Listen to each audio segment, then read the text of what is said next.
এই কাজটা দেখে আমি আজকে চমকে গেছিলাম। আমাদের বিদ্যালয়ে আজকে আর্ট এডুকেশনের পরীক্ষা। সেই পরীক্ষায় আমাদের চতুর্থ শ্রেণীর এক ছাত্র খুব সুন্দর একটা কাজ করে এনেছে। আমাদের পরিবেশ বইয়ে শরীরের বিভিন্ন অঙ্গের ছবি আছে, সেই ছবি ওরা বিভিন্ন সময়তে এঁকে দেখিয়েছে। কিন্তু আজকে এই কাজটির মধ্য দিয়ে আমাদের ছাত্র আমজাদ শাকিল আমাদের যে ফুসফুসের যে ফাংশনাল অ্যাক্টিভিটি, অর্থাৎ নিঃশ্বাস এবং প্রশ্বাস, সেই বিষয়টি তুলে ধরার চেষ্টা করেছে। আমজাদ, এটা তুমি কি বানিয়ে এনেছো? স্যার, আমি এটা ফুসফুস বানিয়ে এনেছি। এই ধারণাটা কোথায় পেয়েছো? এটা আমি আমাদের পরিবেশ বইয়ে অনেক রকম শরীরে অনেক রকম অঙ্গ প্রত্যঙ্গের ছবি ছিল।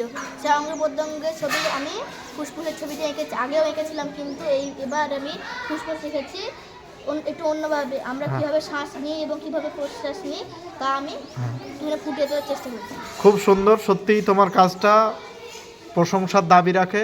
তুমি প্রতিবারই তোমার যে আর্ট এডুকেশনের বিভিন্নভাবে বিভিন্ন বিষয় তুমি তুলে ধরো, এবারও তার ব্যতিক্রম হয়নি। এভাবেই তুমি এগিয়ে যাও।